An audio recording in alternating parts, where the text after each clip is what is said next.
everybody. Good morning. We are definitely having technology problems this morning. I don't know if my audio is going to work the way it's supposed to. Nope, it's still not picking it up.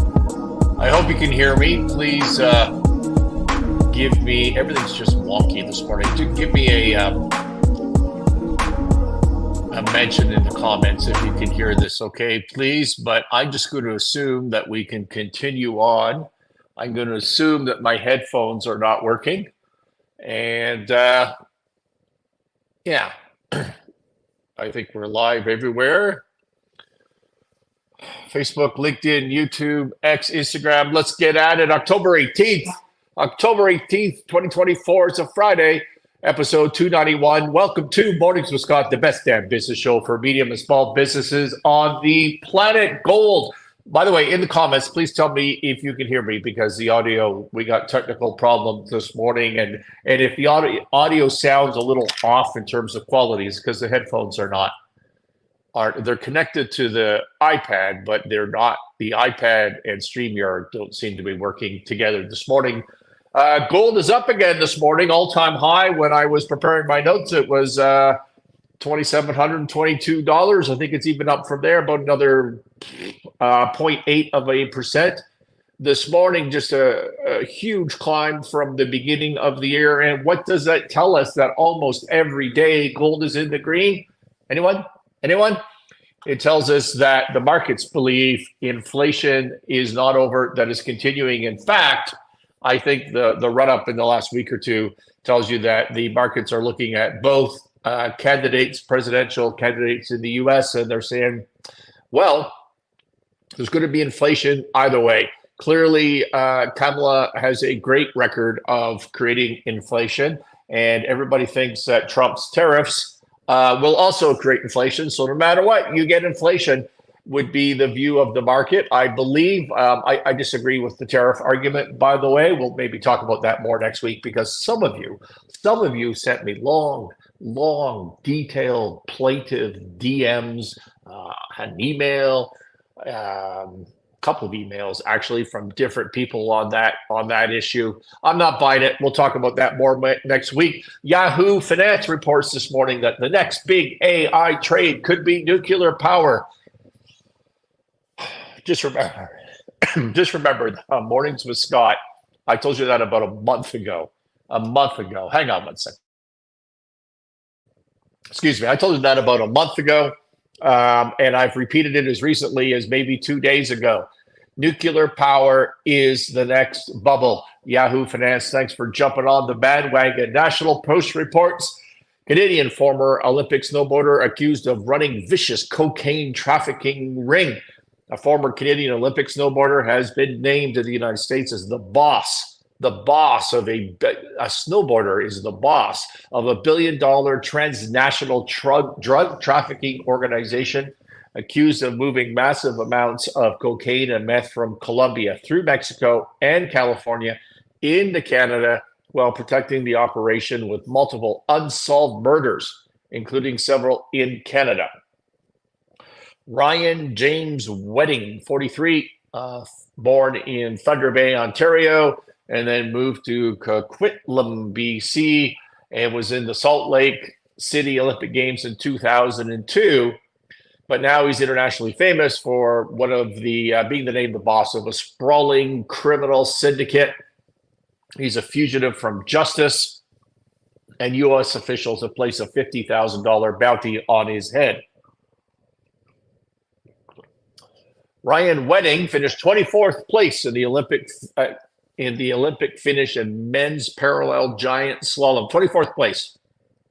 Do you ever wonder how many competitors are in a snowboard giant slalom race? I'm not sure about that. I mean, there's only so many countries that compete in the Winter Olympics, because a lot of countries don't have snow. I don't know how many. Like 24th doesn't seem awesome to me, but he had to be great. He had to be really good just to make the Canadian Olympic team. Let's be fair about that. Anyways, 24th place in men's parallel giant slalom, and so the FBI gave the code name for the investigation as Operation Giant Slalom. So I guess in law enforcement, where I'm not an expert, you have code names, right? You're going to do an investigation of somebody, you make it a code name because you don't want to be walking around saying, yeah, we're investigating John Doe, because it might get back to John Doe. We do the same in the M&A world and the investment banking world. So if you're working with a public company and company A is going to, let's say Apple wants to buy Samsung. Well, that's not happening, by the way, but just off the top of my head. And so you don't call this, hey, we're working on the Apple deal. You have to come up with because people might overhear you in a restaurant or a bar or in a meeting room or the office lobby. And so you come up with a project name. And then the project names start to get silly. And when you're working in private companies and you think the whole thing is just silly, you come up with what names that amuse you. That's what you do. Like Project Keep the Doctor Away. I don't know. You just come up with silly names that are a little too on the nose, like Operation Giant Slalom. So the drug syndicate was so immense it moved 60 tons of cocaine each year. That sounds like a lot to me. FBI calls it prolific and ruthless. So the 6'3" wedding had 18 known nicknames, including El Jefe, Giant, Public Enemy. Do not do business with someone with more than one nickname. I think that should be a good rule of thumb for all of us. Yeah, you can do business with Mr. Wonderful. As far as I know, he only has one nickname. But if someone's rolling around with 18 different nicknames, I think that's trouble. Along with his right-hand man, another Canadian, Andrew Clark, 34, of Toronto, also known as the Dictator. That's also not a good nickname for business. We should probably just stay away from that. And they ran the syndicate from Mexico, where they were protected by the Sinaloa cartel. And a month ago, U.S. federal arrest warrant was issued for Wedding, but he's on the lam, it says here in the article. Officials from RCMP, Ontario Provincial Police, Peel Region Police, that's just north of Toronto, Canada, were in Los Angeles for Thursday's announcement. They've linked this wedding to shootings in Brampton, which is just west side of Toronto, Mississauga, also west of Toronto, and a double homicide in Caledon, which is sort of up in cottage country. Several victims were victims of mistaken identity. So they weren't good at shooting the right people, apparently. They ordered the murder of someone in Brampton, and who they ended up killing was, oh no, that's a different one here. Where is that? Oh, here we go. I scrolled down on my notes too far. So they were looking at killing of somebody, and they shot Jagtar Sidhu, 57, and his wife, Mrs. Sidhu, and they were shot dead. The daughter survived, although she'd been shot 13 times in her Caledon home. But they all just shot the wrong person. It was mistaken identity. They killed somebody in Brampton. They killed somebody in Niagara Falls, execution style. So despite the violence, the so-called wedding syndicate was still infiltrated by a confidential source acting for the FBI. That helped investigators penetrate encrypted online chats between suspects, including using Threema, Threema, a messaging app. I've never heard of this messaging app. Have you? I don't know.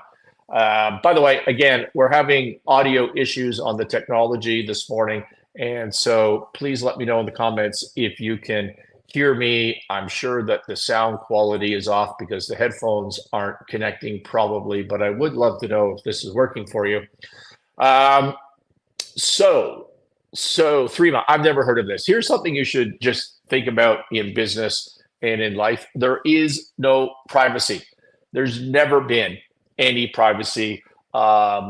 Everybody, the government can get into anything that it wants to get in, and anytime they tell you they can't, that's just wrong. I remember a story from a buddy of mine in law enforcement. I won't tell you who, but years ago, before my time, like in the 70s, 80s, but in downtown Toronto, this is before cell phones, they had a bug on every single public payphone in the entire downtown core. So if you were a bad guy, you go to use a payphone in those days because you didn't want to have your landline at gangster headquarters, like on The Sopranos, tapped, and that you saw them all went to the payphones.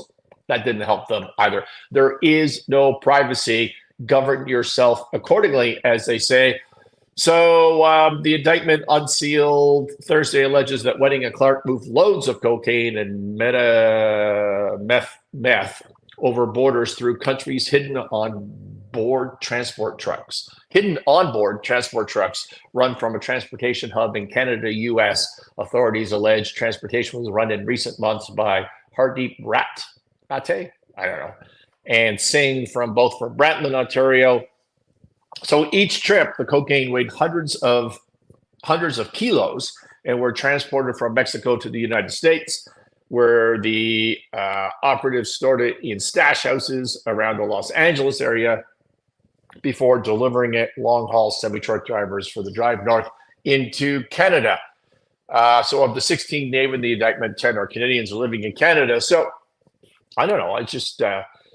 It's an interesting story to me. Are you ever just blown away by the business acumen of these sort of international criminals, organized crime, like the communications, the logistics, mostly logistics? Like it's fascinating how competent these people can become. But I think the most important part of this whole story is that it does confirm that all snowboarders are criminals.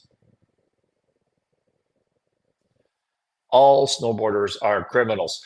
Post on X from Always Be Broke, a listener to the show. So I think it was a retweet.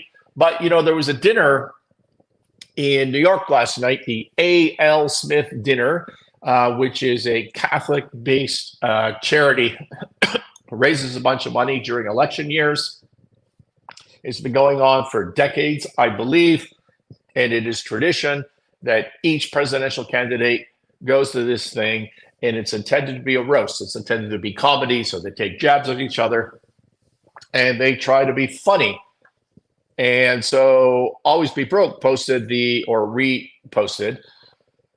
the top 5 Trump jokes from last night. Now, why just Trump? Because Kamala didn't show up. I think she sent a video. Nobody watched it. I did not listen to the dinner firsthand. I was traveling. But the top 5 jokes, and I would remind you that these are jokes. It's intended to be a roast. So I don't want DMs. I don't want nasty messages. Give me a break. Number 5, Trump. Oh, you need context for this joke. So Tim Walz, Kamala's running mate, is most famous, if you don't know this, for putting tampons in his state into boys' bathrooms. Tampons into boys' bathrooms. Trump said he didn't realize men could get periods until he saw Tim Walz. Number 4, Trump said he has to wrap up his speech so New York could turn the ballroom into an illegal migrant shelter. Number 3, Trump says he isn't worried about white dudes for Harris voters because all of their wives' boyfriends are voting for him anyways. Number 2, Trump gives Kamala Harris advice on her childcare plan, tells her not to let her husband near the nannies. Kamala's husband, what's his name, is famous in his first marriage for impregnating the nanny. Number 1, Trump trolls. Chuck Schumer says he has a chance of becoming the first female president. I don't think that should be number 1. Okay, Bloomberg reports NorthVolt closes in on a $300 million rescue package to stay afloat. For context, what is NorthVolt? NorthVolt has established a presence in Canada by building a EV battery plant in Quebec. September 2023, announced plans to build a large-scale lithium-ion battery manufacturing plant in Saint-Basile-le-Grand, Quebec. Forgive my pronunciation, my Quebec friends, including my wife. This facility, named NorthVolt 6, marks NorthVolt's first major expansion outside of Europe. The project represents so initially it was a 7 billion Canadian dollar investment. Later, we learned that that's ballooned to 10 billion US, which is probably 13 CAD. So it's probably more than doubled since its beginning estimate and had significant billions and billions of dollars of government participation from both federal and provincial governments. Well, now they're closing in on a $300 million rescue package that includes debt and equity, and they're buying time. They're buying time for the cash-strapped Swedish battery maker to stabilize production and line up longer financing. So the problem here, this article tells us, is that they're unable to produce consistently at quality. The combination of shareholders, lenders, and customers are participating in the bridge funding, and the instruments vary among the group. So they haven't settled on the structure yet. The stopgap funding would buy time for the EV supplier to secure more permanent funding and will put it on a path towards sustainability. The company has sealed tens of billions of dollars in battery orders, but has struggled to deliver finished products at acceptable quality and rate. So they're not manufacturing, but they can sell the stuff. And the reason they can sell the stuff is because their customers are, in fact, their shareholders. This is owned by Volkswagen, BMW, and a bunch of other what we would call strategic investors in the industry. And so they're on board. They need to save this thing because they're into it. Second largest shareholder is Goldman Sachs Asset Management. They have not committed yet, but they're working on it. Volkswagen says that they will ante up. Harold Mix, NorthVolt's founder, has pledged to kick in more cash. Another shareholder, EIT Energy, will offer significant financial support. So all of the stakeholders, this is the way it should be. All of the, people think they need a bridge loan in their private, medium, and small businesses, which many of us have that listen to this show. We forget our current stakeholders coming to them with a proper plan. Instead, we want to run off to our shareholders, not just stakeholders. We want to run off to our bank, and we forget the whole strategic market as well. I just had a meeting about that yesterday. Strategics are often the best place to go when you need short-term cash to stabilize production. NorthVolt had received about $10 billion in debt and equity since its founding in 2017. That's U.S. But it's up against established Chinese competitors. It doesn't matter the name.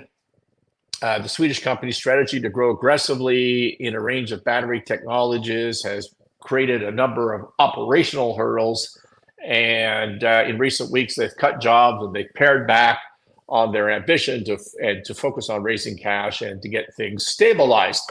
So why are we covering this story? What's the lessons we can learn from this? First of all, if we're investing, if we're thinking about markets, if we're thinking about government policy, electric vehicle, everything is in a significant slump right now. Governments, I think, have mandated too aggressively for this market. We're trying to push this change from fossil fuel propelled vehicles into electric vehicles. And I think that's a good trend, and it works for a lot of people, but not for everyone, and certainly not at this pace. And this whole industry is getting crushed right now. In fact, automotive, everything is getting crushed right now. It is in a cyclical slump. We've talked about this before on the show. I would also note that manufacturing is difficult in the province of Quebec in Canada. The government makes it really hard. And it's not impossible. And I don't even know if hard is the right word. It's just different. There's many successful manufacturers in Quebec. Obviously, it can be done. In fact, Quebec is a manufacturing hub for Canada, for sure. So I don't want to say that it can't be done. I don't want to give that impression. It could definitely be done, but it's different. It's culturally different. Its regulation is different, and you need to learn that. You just can't wander in from Sweden, I don't think, into Quebec and start a multi-billion-dollar, $10 billion plant and expect things to go smoothly. And it definitely has not gone smoothly. These battery plants, of course, we're going to get wiped out by China on the competition point. There's unfair trade practices. There's unbalanced tariffs. The Chinese would have cheaper energy driven towards this to this market, more automation, cheaper capital. What the Chinese government does, and if you have to compete against this, it's a real problem, is they target a sector. Oh, we want to dominate this sector. And then they provide all sorts of domestic incentives so that they can do that faster, cheaper, better, whatever that sector is. And that wipes out the Western competition, right? Because we don't protect our domestic manufacturers and give them similar incentives. So there's this massive imbalance, which comes back to the tariff discussion, which all of you are emailing me and DMing me saying I'm out of my mind about tariffs. I disagree. This is another example. And when we're in financial trouble, another lesson from this is everybody needs to pull together to save the day. If you're running a medium or small business and you need to raise money, you don't have to go external right away. You need a plan. You need to correct what's wrong. You need to show that you can make money. And then you need to go back to your shareholders and investors first, and to strategic, even outside strategic investors second. Remember that this company has Volkswagen and BMW as an example of strategic investors. Why are they strategic? Because they're actually customers. They need these batteries, and they help put this together. There's a new newsletter on LinkedIn from a good friend of mine, friend of the show, Marcin Drozdz. I never know if I'm pronouncing that properly. I've put his name and his LinkedIn coordinates in the notes to this show.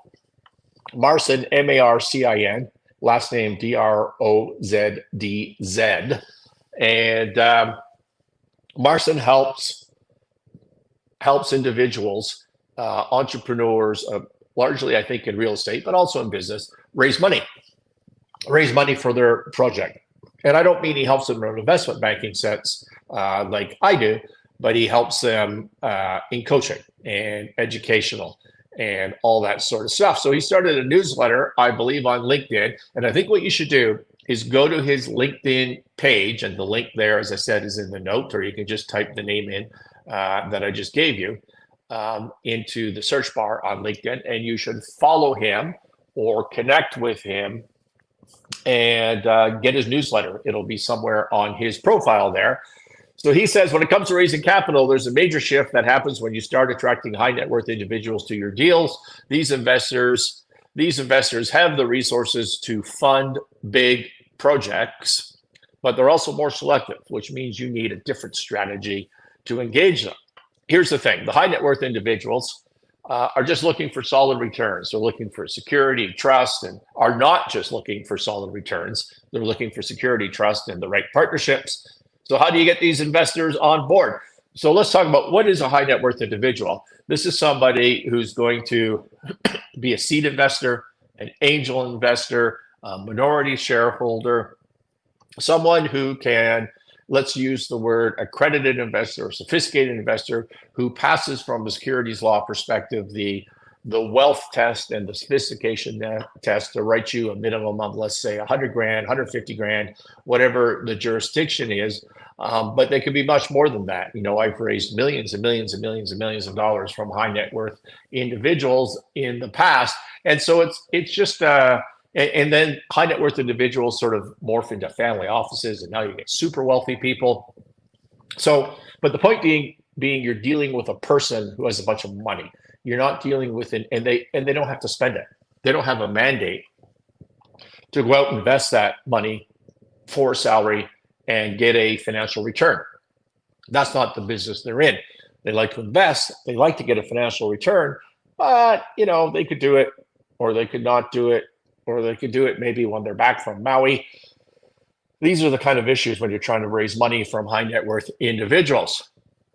Marcin suggests tip number one in this newsletter is craft a high value pitch, not just a deal.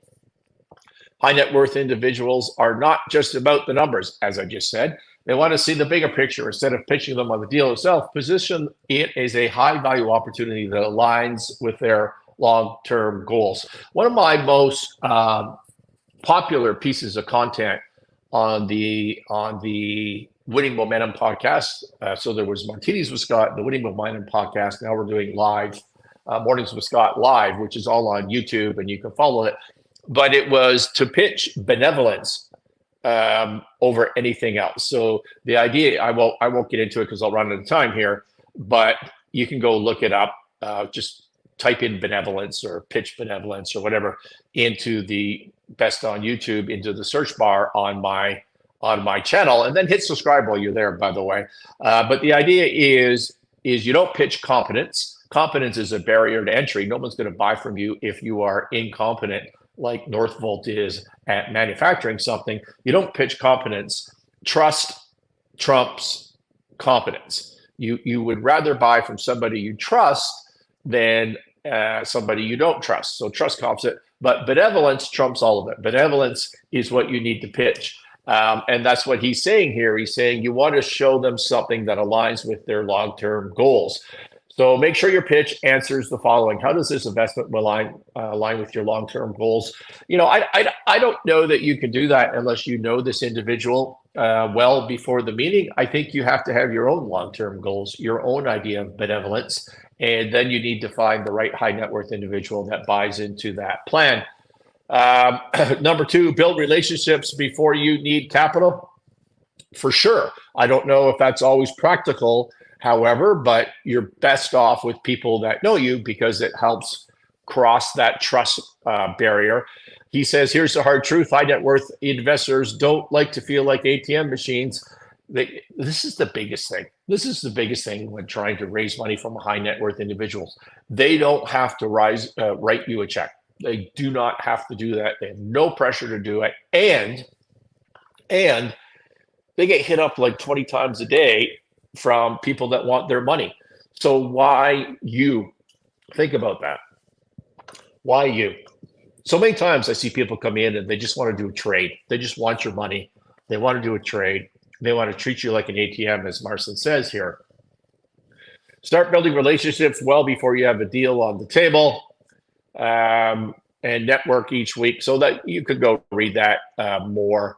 I think often it's great to have relationships, and you're going to be more successful with the people with relationships, but it's not mandatory. Okay. You can go off and find people, even if you don't know people right now. On one of my coaching sessions, that's fully public on the YouTube channel, I coach exactly that this individual in Idaho, I believe, if I recall correctly, who was a startup business, we helped him get his plan together, his deck, his confidential information memorandum, and his 13-week cash flow model, which, by the way, if you don't know how to do that, you can go look at the course link in the notes to this live stream, and the discount code for 50% expires Saturday, tomorrow. So if you want to buy it, you should buy it right now. It's super cheap. It's tremendous value. And the module 2, which was recently released, teaches you how to build a 13-week cash flow model. Anyways, this guy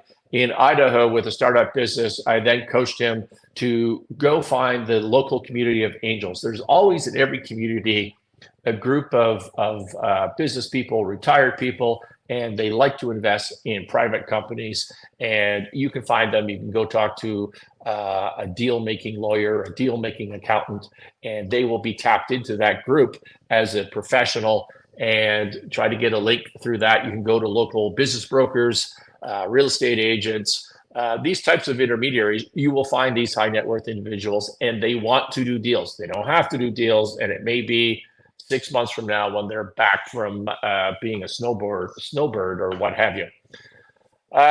Leverage social proof and credibility is his fourth point. High net worth individuals are much more likely to invest when they see that the other high profile investors have already placed their trust in you. Absolutely. Absolutely. People want to be part of a team. Nobody wants to be the first check into something, but if you have, that's why investment banking is often about juggling balls. You tell this person that you've got this deal, and you tell this, I'm doing my hands and you're listening on audio and you can't even see that. You tell investor A that investor B is in, you tell investor B that investor A is in, and very often that's how you're trying to manage a deal so that everybody writes a check. And I'm not saying you're lying. I mean, everybody's interested. Investor A does want to come in, investor B wants to come in, but they're not hard yet. You don't have the subscription agreement signed, but you're trying to juggle these things so that the investor has the comfort of knowing that someone else also bought into this pitch. I love this last point, number 5, make them feel exclusive. High net worth individuals don't want to feel like just another investor. They want to feel like they're part of something exclusive and tailored to them. Absolutely. Again, because they're not a financial institution. They're not there just to give you money and generate a return. That's not what they already have their money. So why are they going to write you a check just for a return, just for greed, or is it because it fills some other need of usefulness and exclusivity for them? Give them early access to a deal or offering or a unique co-investment opportunity. I would also suggest you can put them on a board of advisors, seek coaching from them and mentorship from them. Whatever it is, you need to, he's focusing on exclusivity, which is true, but you should also focus on usefulness. I know I'm running a couple of minutes late here, but we started late because we have audio issues, and I still have no idea whether any of you can hear this or not. And if the quality of this was terrible, I apologize for that. Bottom line, says Marcin, attracting high net worth investors isn't just about the numbers. It's about relationships, trust, and showing the bigger version behind the deal. All right, so go to Marcin's LinkedIn. The link is in the show notes. That was just newsletter one. I think he's had one every day. This was a couple of days ago. So I haven't read the other ones. I've been traveling, but this is good content. It's good stuff for you. And Marcin's a great guy. What else do I have? I think that's it. I think we're done. Can we go for the weekend? Are we done with this for the week? That's awesome. Remember that that discount code that's in the notes to buy a course, a series of lectures so you can earn more profit and raise business capital. There's a 50% off code that you can use right now and a link to get to the course, and you can buy that. It's super cheap. It's the best value for money that you're going to find, and that code expires tomorrow. So go do it right now. Thanks everybody for listening. We will see you next week. I should be back in the proper studio and hopefully don't have these audio issues. Have a great weekend.